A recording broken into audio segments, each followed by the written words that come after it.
right. Hey, everybody. It's craziness on the farm right now.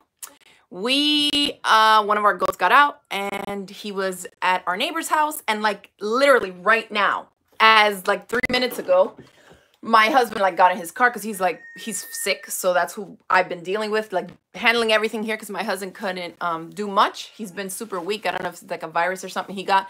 He's feeling a little bit better, but he was like, I'm not going to be fighting with these big old billy goats. So I think only one of them got out. We had 2 male goats, 2 bucks, and one of them got out. And so he's like, I'm not going to be trying to get this goat, like chasing him or yanking him. And luckily the neighbor has like a teenage kid, and he put on like another collar that they have from their animals and walked them with like a bucket of feed, like running all the way back to our house. And I'm telling my husband, I'm like, sorry, I can't help. I have to go live.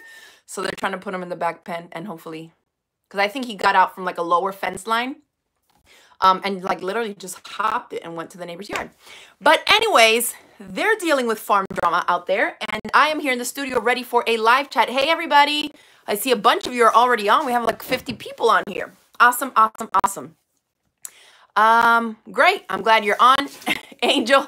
Yeah, he went visit. I don't know what he went visiting for. They had an old goat, but I think she died. She was like 18 or like really, really, really old. But they have dogs. I'm like, boy, unless you want to be chased, I suggest you stay over here with our friendly cows and not their dogs, you know? But all right, let's start the chat. Let me see. Did I miss anything? Okay, great. All right, so everybody can see me and hear me fine. Hey, Hope. Hey, Pat. Hey, Margie. Awesome. So let's do a quick recap of the bag club. We have done 1 through 7 projects. We have 8, 9, and 10 to go. So this Tuesday, number 8 goes on. Hey, Susan. Number 8 is the foodie lunchbox. Remember this guy? And remember that I mentioned when I did the video where I was telling y'all about the lunchbox, I use cork for the exterior. Not many of you are probably going to do that, because especially if you're not familiar with cork, because it can get super expensive since this stuff is pricey, and I used it for everything on the exterior. So in the video course that goes live on Tuesday, I'm going to show you how to make it out of cotton fabric. So if you don't have cork, or you're thinking my machine maybe won't be able to handle this, no worries, because I'm going to show you how to make it out of regular quilting cotton fabric, what I used on the inside. But another cool thing that you'll learn how to do in this project, you see how it has some sheen and shininess to it? Hey, Martha. We are going to be using a fusible vinyl product. So if you've never done that before, it's going to be a cool way for you to kind of see and learn like a different technique that you can use if you're making wet bags. Wet bags. If you're making a diaper bag maybe for somebody, and you want to do, say, the everyday tote bag project, but you want to make it easy to be wiped, you know, in case baby milk or formula or just food and crumbles and stuff get in there, the everyday tote made out of the slicker vinyl would be kind of a cool option to give to somebody. So here you can see it's just the cotton fabric. Hey, Kelly. She says, I just realized your lunchbox looks exactly like the one my daughter designed last year. That's awesome. I know. I designed it just off of an old one that we had, that my son had. And we were always trying to pack our whole family of 4 picnics into the one, because I like that it's sideways. And a lot of lunchboxes, like you pack them like this, and then the handles are like here. So then the whole thing flips. And on the inside, it'll just like flip all these, you know, all the food inside. And so I use these little stainless steel lunchboxes called Lunchbots. And so they have a lid, but it doesn't stay like sealed on. There's no clamps or anything. So you got to keep it flat. So you can't just, you know, fill it up and then be like, oh, the handle's on this side. Let me flip the whole thing over. So I wanted something that was horizontal like this, that you can fill, close, and still hold by here, or with the adjustable crossbody strap or shoulder strap, whatever you want to call it. Okay. So it's super, you'd be surprised how much you can stuff in here. And we'll talk about measurements and all that in the actual video course, but it's super handy. And this, again, is a great unisex project if you want to give it to a guy, a college student, a young dad. I mean, it works for anybody, but I'm saying, like, if you're thinking of what you can make for a guy in your life, just choose different fabrics, right? A lot of these projects are interchangeable. Dorothy says she loves her lunchbox. Oh, we've been using them for years, since the kids were toddlers, and they're really, really cool. All right. So that's that. Mide from Switzerland. She says, what is the side of that bag? I think she's maybe asking about what the fabric is. This is cork fabric. Carla says, should we change the size? She wants to fit a wine bottle. Absolutely. And so I'll cover that in the video course. Okay, so I'll give you the dimensions and stuff, and then talk a little bit about where you would want to change dimensions and where you wouldn't. Because sometimes you think, oh, I'll just change the dimension this way or that way. And you got to keep in mind how everything else is going to come together. Eileen says, could we add a pocket on the front to hold forks and knives and stuff? Absolutely. You can put it right here if you wanted to, or you can also, if you're familiar already with how to make an inset zipper, you can even make just a zippered pocket here where you put your stuff inside of it instead of having it be exposed like this. Okay, so that's always an option. And I'm all about learning kind of new techniques, and then you mix and match from a ton of different projects, okay? Susie says she wants lunch with Carla and her wine bottle, I'm sure. Awesome. All right, so that's the one that's going up on Tuesday. And last week, I posted the travel trio. And I've seen a bunch of you already make all three of them, which is super, super awesome. The one that I showed you how to make in the video course, the bigger one with the handles, is this one made out of denim. And then the smaller one, I made just out of the cotton fabric, but you can see, I think you can even see it just on camera, how stiff, like how sturdy the little cosmetic pouch is. Look how cute. It's a great size, I think. And this one by itself, like if you're making a gift for somebody, you don't even have to make all three. Just make a bunch of these little guys and they whip up super quick. I saw people finish them the same day that the video course went up. So you know that means that these are a super quick sew. So that was the small zip pouch. This was the big one with the handles. And I used denim. Okay. So a cute little bag for so many different uses. I mean, for the gym, you can put a towel, your soap, if you're going to say go to the gym before work or something like that. Put in a change of clothes, your shoes, you know, your workout stuff in here and everything, and take it to go. So again, for guys or girls, doesn't really matter. Even for kids or teenagers, like a weekender bag or a traveling tote. All right. And we go over the measurements in the course. So if you wanted to make it a little bit taller, just adjust that measurement. Okay. Rhonda said she had trouble. Oh, no. Sorry you had trouble. I'm glad you're here, though. Awesome. So that was the big one. That was the little one. And then we had the mesh bag, which the one in the video that I did was this. And so I wanted to share with you a little tip. Somebody had mentioned in the Facebook group that they had, and I left it on this one, the ends, okay, this is the zipper. They had the ends of the zipper tape kind of poking out through here like you see here. So I wanted to leave this one to show you a super quick solution to that would be just to trim the zipper tape shorter. So on this side, you see how I don't have anything sticking out through the mesh because the mesh does have those bigger holes. To get it like that, where you don't have the zipper sticking out, all you got to do is flip it wrong side out. And where are my scissors? And just trim the zipper tape way closer. If you backstitch, like I've done here, you see that buildup of thread. If you backstitch there a bit, you can cut super close to that and nothing is going to happen. It's not going to unravel or fray on you. If you wanted a little extra reinforcement, all you got to do is put a little dab of fray check right there. But you can see that when I turn it right side out again, you don't have anything sticking out there. So that is what I would do on this end as well. Let me move this zipper pull. Okay, so you see how that's kind of sticking out there? Let's flip it. And you can see why it is. Look how much is sticking out past the end of the stitching of the zipper tape. Make sure I'm not cutting nothing else. And you can cut into the seam allowance and everything of the mesh as well. And then if you just do it like smaller like that, there's not going to be anything that sticks out. And that's it. Oops, let me poke the corner. And that's the thing you have to remember. Because the mesh is so lightweight, don't let it jumble up on itself. Just press it out. Boom. Perfect. Nothing sticking out. Okay? So that is a quick solution to the mesh bag. This is so quick to whip up. And if you start playing around with the different sizes, I mean, come on. You can use this for all kinds of stuff. To sort underwear out from your clothes when you're traveling. To put socks for kids and underwear separate, say in a weekender bag. Or if they're traveling, just store their socks so they don't get lost. Like my kids, I mean, they're little kids. So the socks are like that big. They get tucked in between clothes and shirts and jeans and they can't find their socks when you're on a trip, you know? So put them in a little mesh bag like this so they can find all their socks, all their underwear. They can count and put all the stuff in there. You can use this for so many things. I can see you, if you make it bigger, using it when you, like as a market tote, when you go to the store to put, you know, your fruits and veggies and whatever in. This is like, I mean, stuff for the beach. So you don't bring sand home with you, right? This stuff will be great because the holes in the mesh will allow the sand to drain out and shake, shake, shake before you put it in your car. All kinds of stuff. But I think if you give this a try, especially if you've never tried working with mesh yet and you're a little bit intimidated, I would say this is a perfect project to start with because one, you'll see how easy it is to insert a zipper. And second of all, I mean, even with the most lightweight sewing machine, you'll be able to do this. Okay?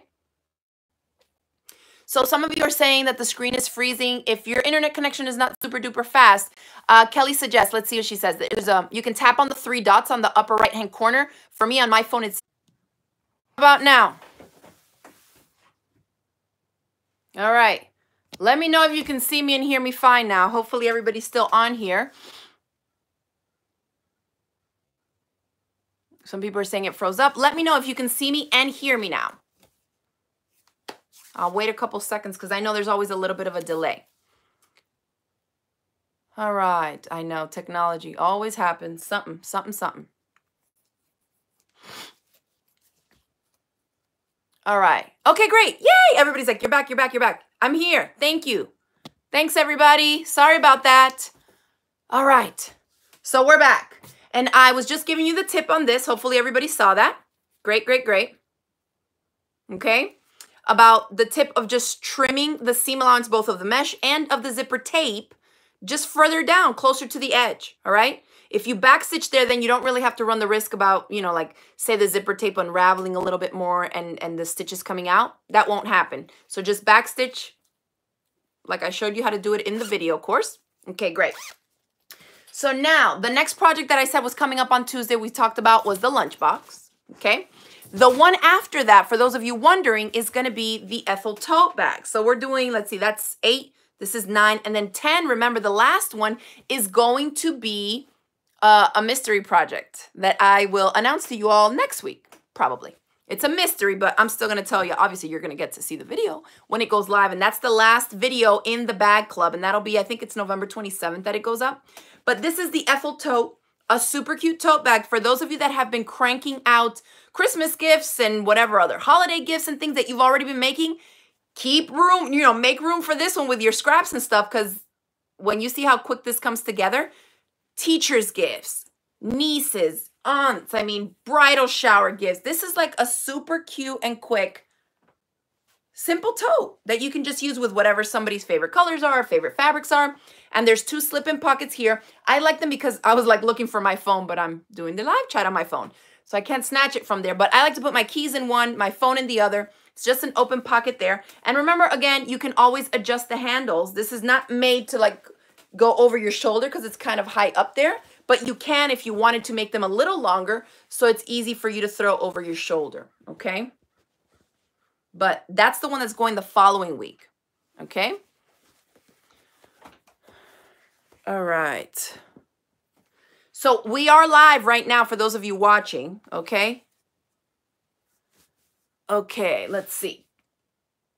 That's the one, the mesh bag, okay? So I wanted to briefly talk a little bit about, we did the travel trio, and we've been talking about in previous projects of the bag club, about using different fabrics that are not just quilting cottons to create these bags. So of course on this one, I did cork, but we've also been talking about using apparel sewing fabrics, okay? So on the denim bag here, let's talk a little bit about needle size.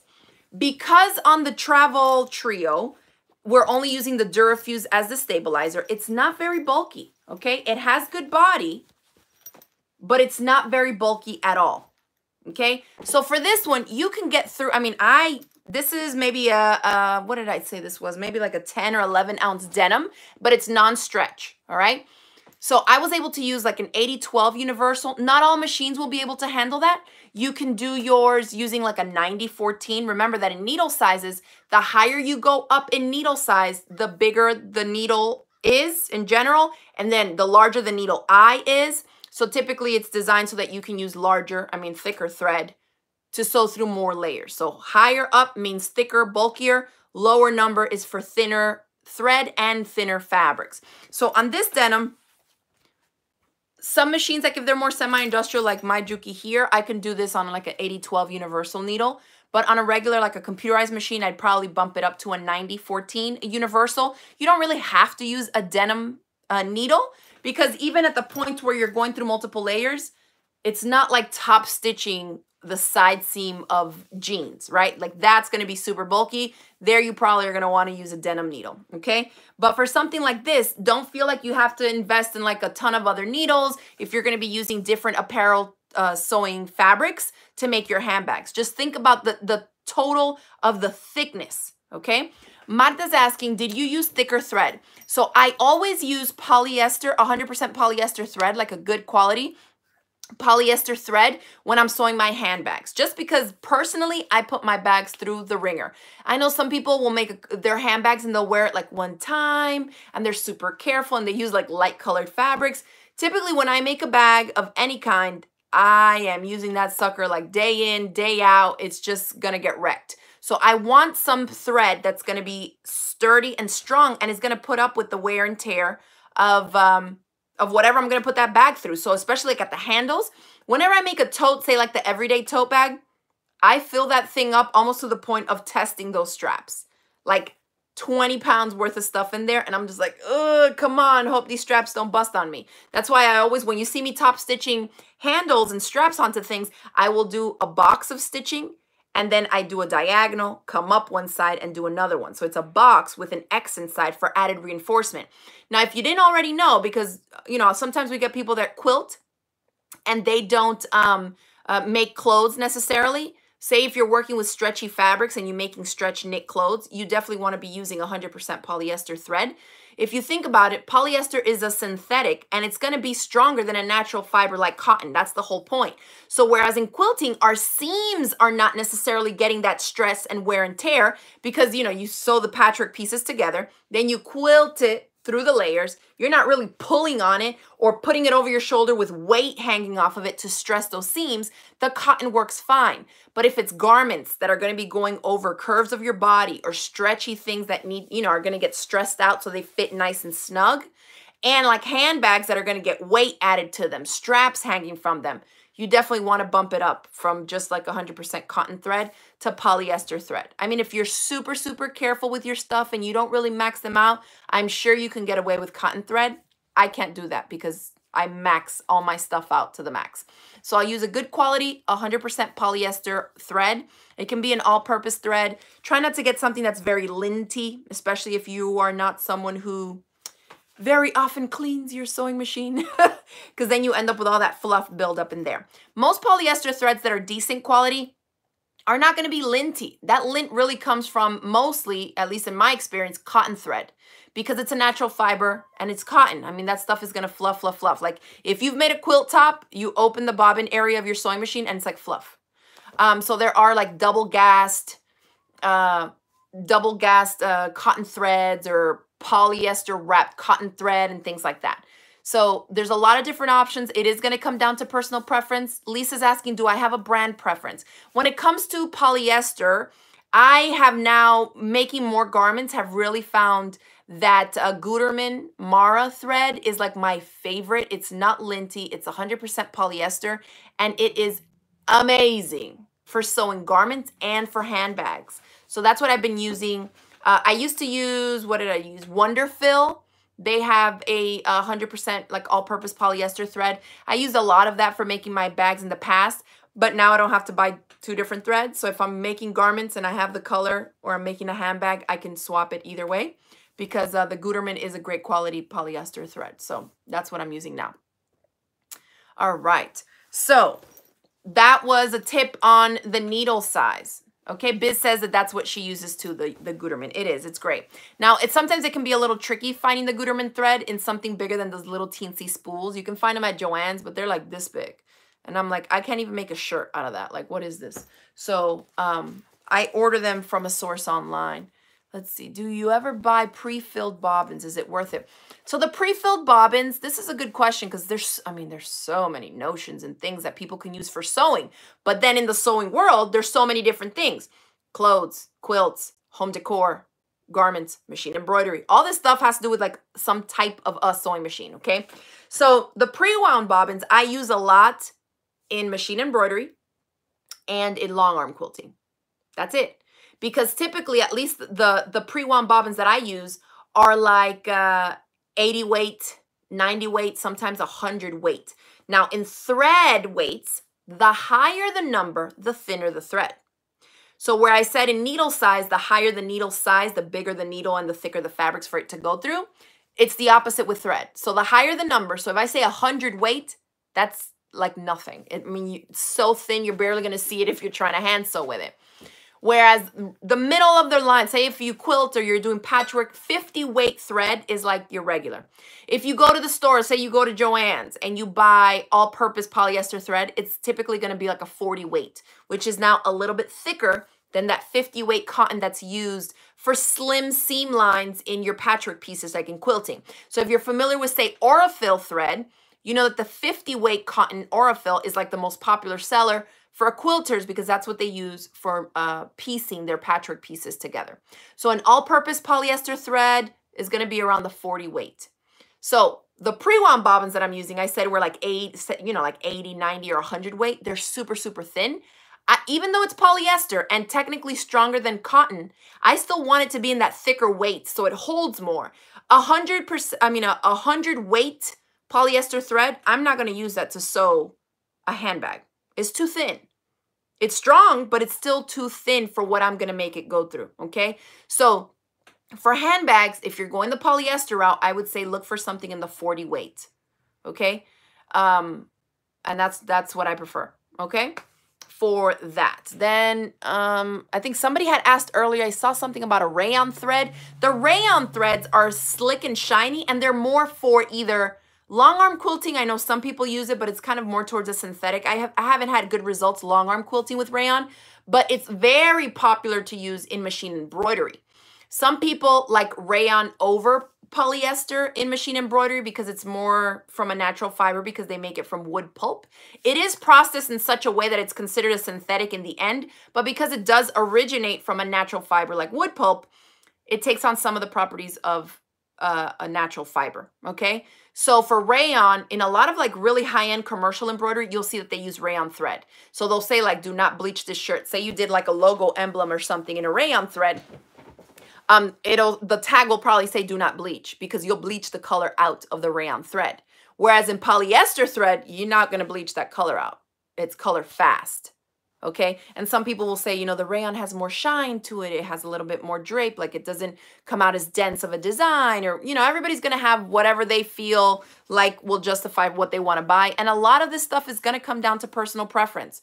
But the rayon thread, I wouldn't use it to construct a handbag. It's so slippery and shiny. And if the tension's not super perfect, those stitches can be like floaty. So if you really are doing a lot of wear and tear to the bag, for construction purposes, I wouldn't trust it. Especially say you're making something like the Techie Tote.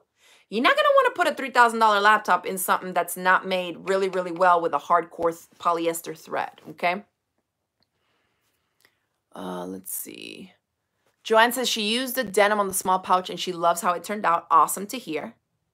And then Marta's asking about embroidery threads if they're polyester. So they can be a variety of different things. I've even used this thread. Actually, let me get it for you because this stuff is so odd and I don't often see it, but it's like the bomb. Actually, is it back here? No, I thought that was one of the colors. Let me grab it for you. There's, let me see. I'm going to grab a couple of different threads just to kind of show you the sheen of it, okay? So y'all can see. Let me grab a couple more.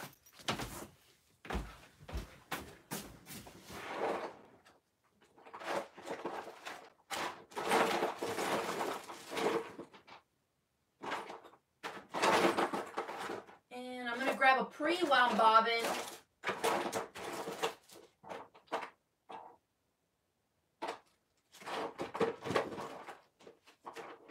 All right. So here's some popular embroidery threads. I mean, and threads is like a whole nother world all on its own. Just remember, for construction of garments, of bags, of home decor, if you're putting two seams together to create the shape of the actual project, you want it to be strong. All the other stuff, the shiny, the silky threads, the light, you know, like colors and the sheen and stuff like that, absolutely awesome for top stitching, right?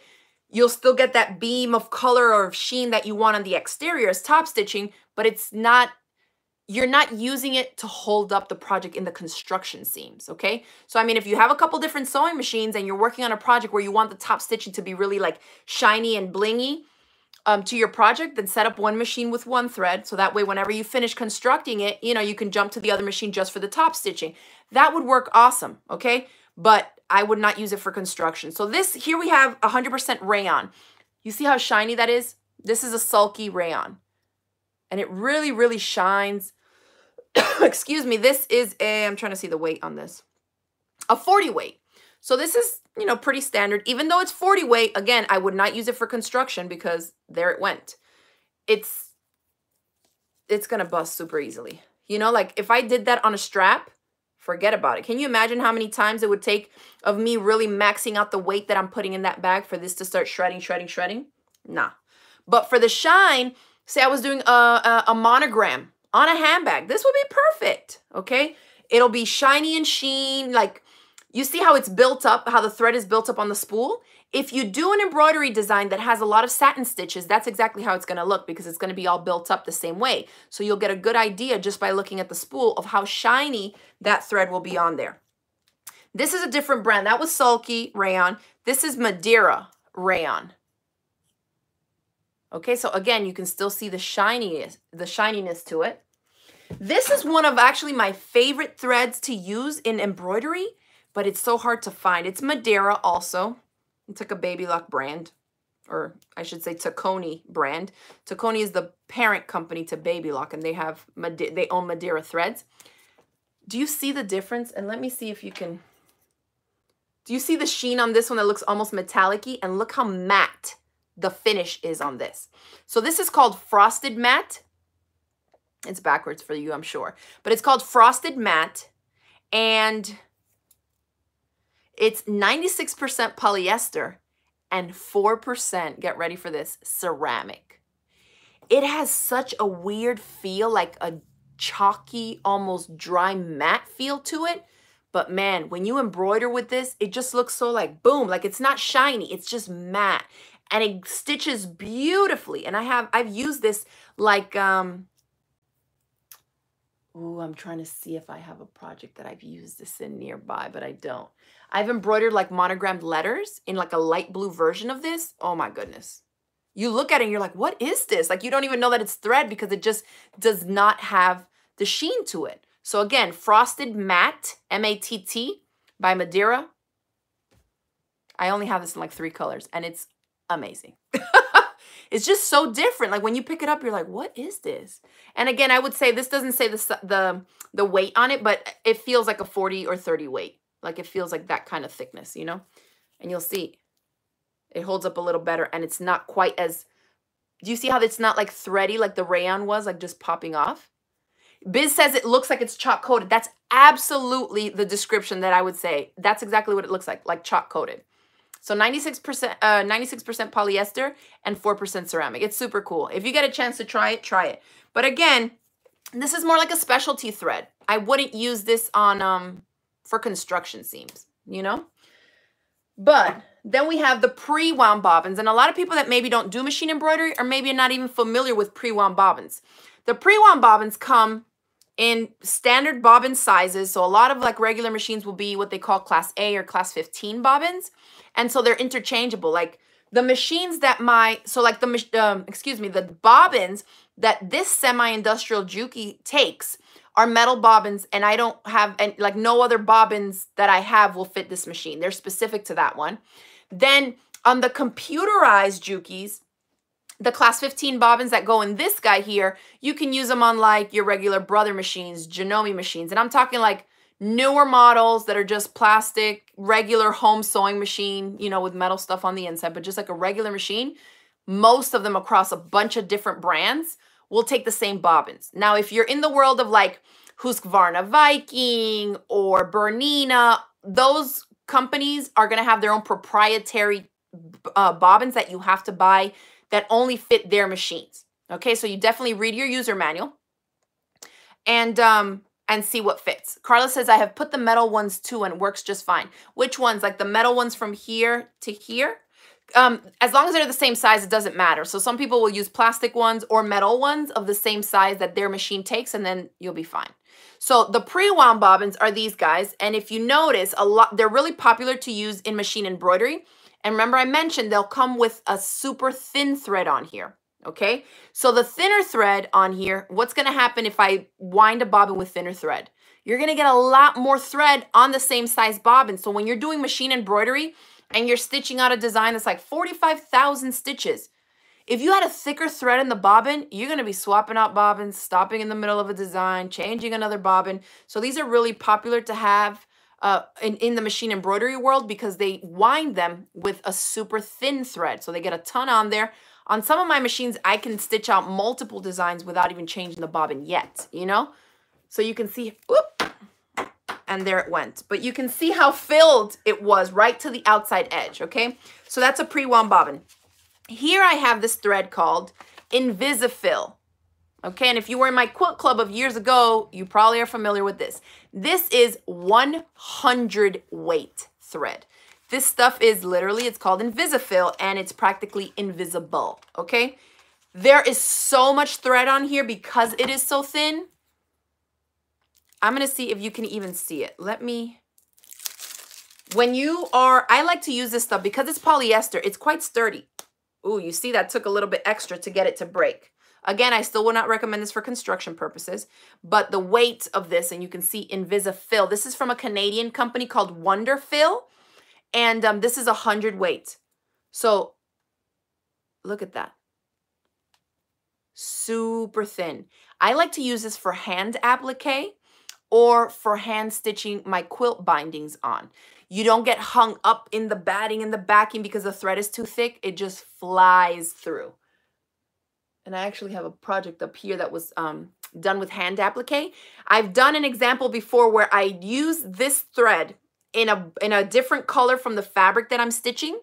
And when you do the stitches, it literally disappears into the fabric. Like you can't even see it, even if you don't use a matching colored thread. So this is super, super thin. So if maybe you have a project that you're working on, you're thinking, oh my gosh, my thread shows up everywhere. That might be a good option, okay? Joanna's asking, what about serger thread? How does it measure up for sewing? So this is a great question. A lot of people, have been known, and I feel like I'm about to sneeze, excuse me. Excuse me. Excuse me, oh my goodness. Okay, have been known to use serger thread to sew stuff, okay?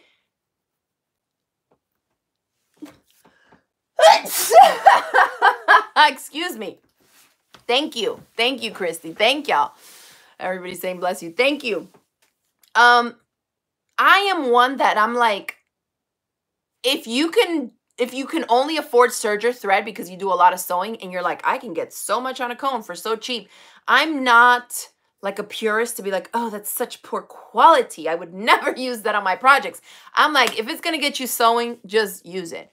That said, there are some really, really poor, cheap quality threads that is just like, it's not even worth it. If you see it in a bargain bin and you can already see the lint building up on the outside of the cone and they're like $5 for $1, you're probably going to want to stay away from that. And you can find out by just like breaking a little bit of it if you can. If it just like poof, and just snaps, like it just, I wouldn't, okay? So, if you can get a good quality serger thread and you're just using it for, you know, the everyday pouch or some random little project that's not going to be like on a body and you're risking seams popping while you're wearing the dress and stuff like that, go for it. You know what I mean? Like Maxi Lock, for example, is a decent quality thread for serging especially. And I would just say use it. As long as it's not like disintegrating before your eyes. All right.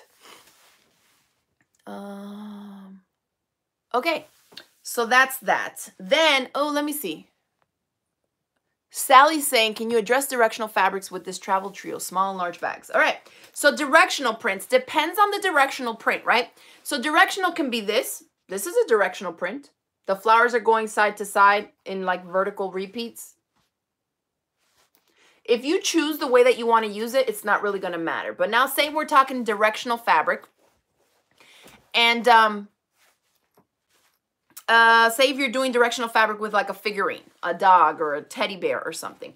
Because these pouches are cut out of one solid piece, if the teddy bear is facing up here, as it comes around here, it's going to be upside down on the back side. So usually when you have something like that, or you just absolutely love, love, love a fabric to use, you can split it down the middle. So if you have the chunk like this, cut it in half and turn one of them so that that seam and where they switch direction happens on the bottom. So just give yourself a little bit extra, say like 1/2 inch to the full length of the panel. And that will help you account for the seam allowance you're going to take in the middle. And you won't even see that seam. I mean, it'll be down here. Okay? And then you could do it like that. So that the front is here. Then it kind of switches direction as it comes up on the back. And you'll see from both sides. It'll be fine. Okay? So that's probably the quickest tip, quickest, easiest way to do that. But if you're a beginner, I would say just stay away from directional prints. Because it's just like one more step that you have to think about as you're sewing. Yeah, so then I would use the fuse the interfacing afterwards. Absolutely right. And that will also help seal. What I would do is use a smaller stitch length along that center bottom seam and then press it open so that when you fuse the interfacing to it, you don't have the bulk. Instead, you've spaced out, you know, kind of evenly distributed the bulk of the seam allowance, open, and then fused it flat so it stays open. Does that make sense? All right.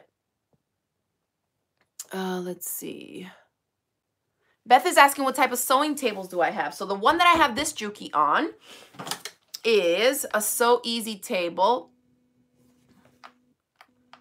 So this one is a Sew Easy table. It's SEWEZI. It's an online company. Well, I mean, they do shows and stuff like that, but I bought it online. And then I just told them what make and model machine I wanted to put it on. And then I paid, I don't know, whatever the extra was to get the custom insert that's for the specific machine I wanted to put in here. So using it like this so that it's flat all the way across, I can only use it with this Juki 2010Q, okay? And then this guy is, I think it's the Gidget 2 table. And again, I had to tell them the make and model of the machine I was gonna put this in this table, and then I got the custom insert for that one. Okay? So 2 different tables. They both claim to be portable. In my experience, this one is a lot lighter and way more easily portable than that guy. This is heavy. It's like dense. It's bigger. It just is clumsier. I don't ever move that table. And it does have like wheels. Did you see the wheels? Whoop. You see how it has these wheels? Supposedly when you fold it up, then you can wheel it on that. But this machine has the wheels too. You see them down here? And that worked a lot better. Okay? Which of the tables was less expensive? I think it was that one was less expensive, but probably not by much. They're going to be like in the $300 range with the custom insert, something like that, if I recall correctly. Okay? So yeah, I think this was like $300, $349. Maybe it was like $249 plus $50 for the insert, something like that. Let's see. And then this one I think was like 2 something. Same thing. Audrey says so 500 Canadian, I guess. But you can check on their website. And this is the regular size one. If you go to the website Sew Easy, SEWEZI, you will they have like a grande one that's way bigger. It's like $500, but it does give you more surface area. But this is great. I mean, it's plenty for me. And I take this one to all my retreats. So I take the machine and I close it up, you know, fold it up and take it. And I think this one weighs like 23 pounds and this guy weighs like 37 or something. It's just just clunkier. It's not as easily portable as this guy. Okay. All right. Kalisha, I think, was asking, what did you were asking? Something about the everyday skirt.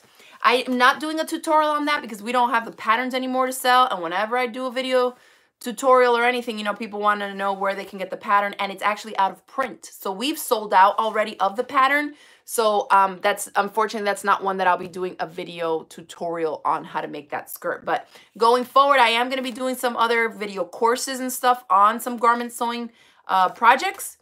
Just not that specific one, but I think there's like a sew along online for that you maybe can find on the Liesl & Co website, or maybe another blogger did it. I can't remember if I saw that or not. I know Rhonda says I'm having way too much fun with my remote. One of these days I'm going to like memorize it, but you can see it doesn't say like if it's pan or tilt. So it's just like, oh yeah, which one is it again? Oh yeah, that's what that one does. Oh, that's what that one does. But it is fun. All right. Can I use leather for any of the bags? I was thinking about using leather for the techie bag. So you just have to keep in mind, and I feel like you can use any fabrics you want to use or leather for any of the bags, but you have to make sure that you have the right size needle, the right size thread, like the right thickness of thread, and you got to have a sewing machine that's going to put up with all that. So if you are looking at a project and you're considering using leather, let's say, or pleather or something like that, you want to look at like where is the seam that has the most intersections, so you can kind of guesstimate like, okay, there's going to be 8 layers here or like 10. Is my machine going to be able to stitch this? On this machine, I can stitch through 13 layers, foam, interfacing, I mean anything, cork, whatever I want. On this guy, I would not max it as much as I would this one because this is semi-industrial. I mean, I don't even think about what I run through this machine. It's just like boom. And it's not computerized. It's not metal. It doesn't have all these sensors that get triggered when something gets too bulky or anything like a lot of computerized machines. This thing is just going to sew. So that's why. Yeah, that's why we start collecting sewing machines, right? Because they each are better at doing certain things. So as long as you have the right thread, the right needle size, and you have a machine that can put up with it, I say go for it, okay? Will I do t-shirts? So I've done a t-shirt already with the Westchester Dolman top free video sew along, but I may be doing some other styles of t-shirts for garment sewing projects, yes. All right, let me make sure. Okay, I wanted to do a little demo for y'all. Well, kind of like a demo, but like to show you one of my favorite notions. Let me get rid of this. Okay, so when we sew, we all know we gotta have irons, right? And here comes the remote again. Nope. Yes, yes, yes. This way, nope. Okay, here we go. So here's my iron. Notice I had it face down like this. This is a silicone iron rest pad. This is the hottest iron I own, and it's the T-Fault. This thing gets super hot. And so I put it on here and I keep it down. And whenever I need it, I just grab it, you know, press whatever fabrics I'm working on. Let me not press this from the vinyl side, but from the cotton side, let's say. And a lot of our irons are auto shut-off irons, okay? For me, instead of putting this up and then kick-starting it down, even though they will shut off if you have them in the down position, you know, and that depends on your manufacturer, whenever I pick it up and I iron, it triggers it again to turn back on. So it stays nice and hot for me whenever I need it. And I especially use this a lot in my sewing studio at the Sewing Coop because I teach a lot of kids and beginners. And you'd be surprised, in 2018, almost nobody irons their clothes. So people don't even have irons. I feel like it's just people that sew that have irons these days. And so a lot of times they'll leave it like this down onto my ironing surface. Whew, this is still hot. This is, I mean, this iron gets so hot. Okay? So like this, and they'll burn my ironing board table just like I did to this right now. So you can see how hot that gets, okay? There it is. You see how I burned that for like a hot second? And now I can put it on the silicone pad and it won't. It doesn't burn anything. It's crazy. When I take it off of here, it's warm to the touch. You know what I'm saying? But it's not like burning through to the table. These are just scratch marks. It is.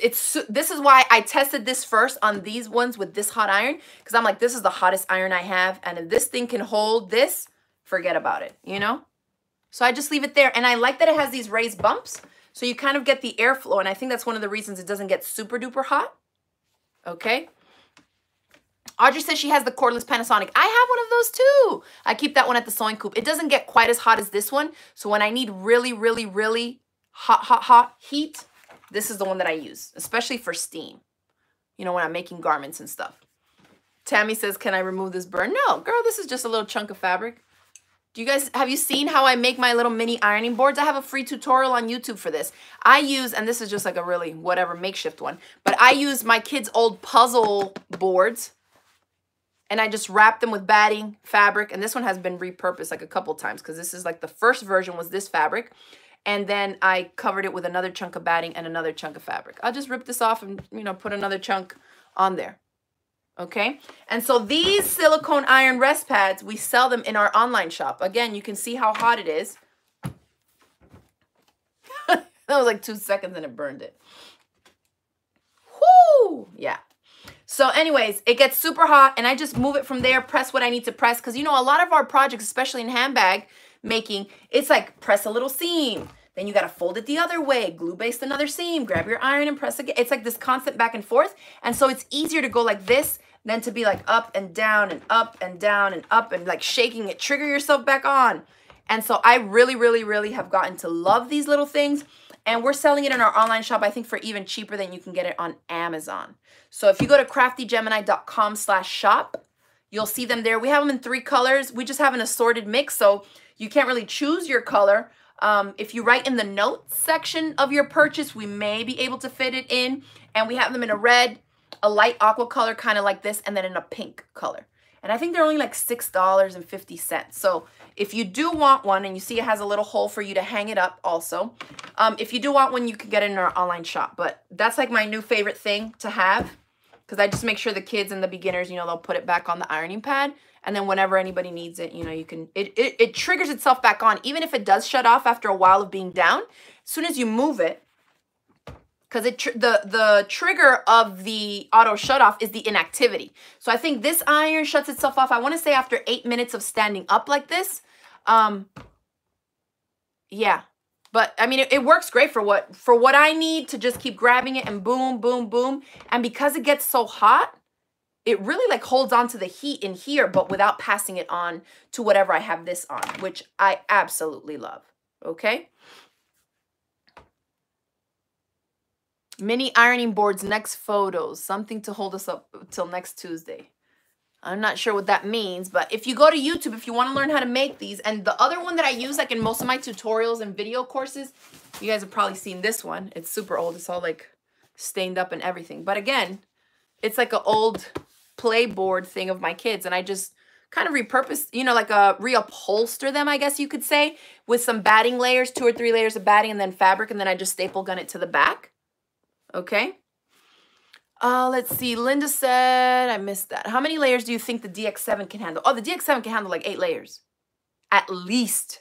Okay. So you can see again. Whoop, let me not kick this and have this land on my leg. Why do I keep putting it down?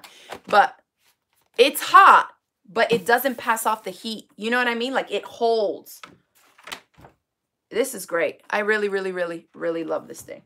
Okay. Especially for a super hot iron. If you have one that doesn't get quite as hot as this, then you're even better. But this one, I mean, this iron, I don't know how hot it gets. But it's a great little thing to have. I use it like on top of a large, large, large ironing board. I'll have this on top of the ironing board, and that way I can just move it to wherever I need it and then put it back on there, okay? While you're working on a project, I mean, you're not going to leave it down the whole day and night, right, with your iron plugged in. But as you're going with the back and forth, the back and forth, the back and forth, I love it. Okay, so I think that's another cool little thing to have, or if you have like a secret sister gift or something that you need to do and you're trying to find something for somebody else who sews or quilts. I mean, come on. Super inexpensive and a great little add-on to anybody who has an iron, really. So that was that. And actually, that's what I'm going to be giving away today is 2 of those silicone mats. So we're going to get ready to almost end this up. And when we do, we will give away 2 of those with a couple of spools of thread too. So we'll give away 2 of the silicone mats. And each winner will get a silicone mat and a spool of thread. And this is 100% polyester thread. This isn't the Gutermann one. This is the Wonderfill one. But it's a good all-purpose thread for using a bunch, you know, for basic home decor, little pouches, like all the Trixie pouch and things like that. That would be perfect to use for it. Okay? And this is like a 40 weight. It's called Designer. But it's a all-purpose gray. Okay? All right. So let me make sure. Oh, the best for last. In previous videos, I have mentioned that I'm going to be hosting luxury sewing retreats next year. And last time, I think I told y'all that I was going to give y'all the heads up first so that the Bag Club members could get in on the handbag making retreat that we're going to do. So we're still working out all the details because we're going to have, I said, private chef dinners. And my retreats are from Thursday to Sunday. We're going to have a private chef come into the house and cook for us right there on the Friday night, the Saturday night, the Thursday night, the Friday night, and the Saturday night. So 3 private chef cooked dinners, and they're like 3-course meals. So you get like a salad, the full entree, and dessert. So I wanted to give y'all the date of the first handbag making retreat so you can start thinking so that when I do release them, because all my retreats, I release the dates and open them up for registration on January 1st. So if it's something that you want to do, because the dates are kind of so close to the beginning of the year, I wanted to give y'all a heads up on the date so you can start even plotting and seeing if you could get away for that weekend or if it's something that you could do. So the first handbag making retreat is going to be February 28th to March 3rd. So that weekend, the Thursday, Friday, Saturday, Sunday. All right. So start plotting. We are going to be making a really cool handbag sewing project. And when I release the dates and stuff, I'll show the pictures of the projects and all that stuff so you can see if that's what you want to do. And right now it looks like we may be able to fit 10 people in. It's going to be, each retreat is going to have between 8 and 10. So this one looks like I'll be able to fit in 10 retreaters for it. And again, it's the weekend of February 28th to March 3rd. And that's going to be a handbag making retreat. So start plotting. If you're someone who wants to go to a handbag making retreat, if you think that you can make that weekend, start thinking, start plotting. That's funny. This sounds regular to me. Start plotting. So you can start thinking about whether or not that might be a weekend that will work for you so that when I release the dates with the cost and everything, you can see if it's something that you can fit in and try to get in on. I mean, with 10 spots, I know they're going to fly because even when I have retreats that have 20 people in them, my regular retreats, some of them sell out in less than 15 minutes. And so what you want to be thinking about is, 1, can you get that weekend off, February 28th to March 3rd? Second is you would be flying into Orlando, Florida. Airport. That's MCO is the airport code, Orlando, Florida. And or if you're driving, you'd be driving to around the area of Disney World. So it's super close to Disney World is where we're going to be staying. So those are the main things to be thinking about. And then it's going to be a handbag sewing project. So we'll probably be doing a bigger handbag and then a smaller one. I always like to fit in projects. Sometimes like the best handbags are really, they just will take all weekend to do. And I don't want you to come out and just make one project. So I try to put in like a decent sized one and then like 1 or 2 smaller ones. Okay. So that is what we're going to be working on for that one so that you guys get the heads up. Linda's asking, how experienced are the projects for the retreat? So I would say they're all going to be in the confident beginner to kind of entry into intermediate, depending on the complexity of the bag, how much hardware it has, and how many pockets. You know, once you start adding all those things, it's not that the different things that we add onto the projects are hard. It's just that it takes more time because there's more steps. You don't have to bring your sewing machine. We'll have Juki DX5s for y'all to use. So these are, you know, $1,500 sewing machines with automatic thread cutter, automatic presser foot lift. Like they have all the bells and whistles for you to be working on while you're there. Because I know that's always, you know, something. When we're used to having, you know, machines with bells and whistles for ourselves at home, and then you go somewhere and you got to use like a $200 sewing machine. It kind of like, you're expecting it to do all this, and you're like, wait, I have to relearn this whole machine. So these machines are going to be, I mean, they're close to being the top of the line machines. So a lot of stuff. Okay. And then of course, you know, you'll have kits included. We are going to go all out for these. So a lot of that stuff will already be included. The patterns, for the projects that you'll be making and all that kind of stuff. And we'll always put out like a supply list ahead of time for things that you may need to bring that won't be included in it. You're always welcome to bring your own projects that maybe you want to find some time late at night to work on or get up early and work on those. That's always welcome also. And then we'll show you which projects we'll be making and things like that so you can pick from. But because it's bag and it's close to the beginning of the year, it's like right after January 1, I wanted to give y'all a little bit more time to have a heads up on it. And if you have a friend that you think might be interested in doing something like this, go ahead and give them the heads up now for the dates, because I will be able to fill, I think I'm going to have 3 double rooms, which will be a little bit cheaper per person because it'll be 2 beds in one room versus the fancier queen size rooms individually. Okay, so that is an option. Sally's asking, will I be teaching? I absolutely will be teaching these ones. The bag making ones I'll be teaching. I'm doing a jeans making retreat in August. That's the weekend, I think, of August 8th through the 11th or 11th through the 13th. Whatever that weekend is there in August, I'm hiring a jeans teaching professional. That's all she teaches is how to make jeans that fit your body. And so that's going to be a second retreat. Look at me giving y'all all the dates, even though I don't have all the info sorted out yet. But for jeans making, we're going to have a jeans making retreat. And that one is going to be capped off at 8, I believe, because that's all she teaches, because it's so like individualized one-on-one custom jeans making class. So that one's going to be even more exclusive with 8. Okay. All right, so that's the heads up on those 2. So start plotting, but I will tell you, I have a date for April and I have another date for October for retreats. And so we're working out all the details, but as soon as I have that stuff, I will let y'all know. And then remember that the price and the open for registration, all that happens on January 1st. Okay. So those are the dates. We'll have one at the end of February 28th to March 3rd. We'll have another retreat in April. We'll have a retreat in August. That'll be the jeans making one. And then I'll have one in October. Okay.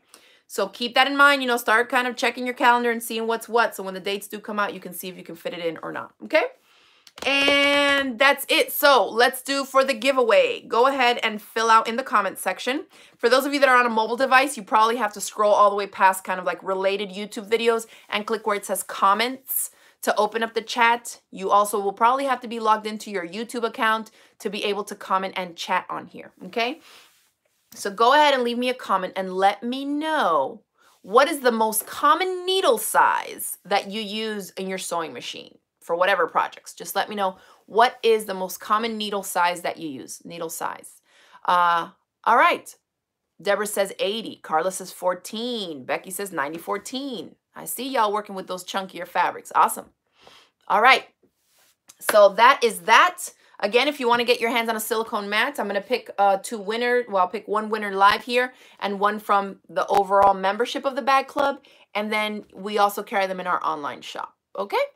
So look at that. Everybody's saying 90-14, 90-14. I see a lot of bag makers up in here. That's a very popular size to use in bag making. Okay. All right. So I'll give it a couple more seconds so some more entries come in, and then I'll kind of scroll through them and pick out a winner random. The winner live on here is going to win one of the silicone rest pads and a spool of all-purpose polyester thread they can use in their bag making projects. All right. Awesome, awesome. So many answers coming in. 90-14. Kathy says 75-11 in her embroidery machine. 80-12's coming in. Akina says 90-14. 75-11. Some embroiderers in the house. Awesome. I think I can put this little guy away. All right, so many comments still coming in. So let me know. All right, so let's scroll through here. MMFF. What is your name, MMFF? You are the winner of one of the silicone rest pads and a spool of thread. So whoever you are, MMFF is just the name that appears on YouTube. Go ahead and send us an email at that's BEA, at craftygemini.com and let us know, hey, I'm MMFF. Oh, it's Mireille from Switzerland. Awesome. Yay, we have a winner from overseas. So we will cover the shipping to get you your prize. Go ahead and email BEA at craftygemini.com and just say, hey, I'm Mireille. I won the giveaway tonight. and include your complete mailing address so we can mail this out to you this week, okay? Awesome. Well, thank you, everybody. We've been on here for 1 hour. Be on the lookout for Tuesday evening, Eastern Standard Time, when the course for my Foodie Lunchbox is going to go live on your membership accounts. And I will see you all in the next video. Bye.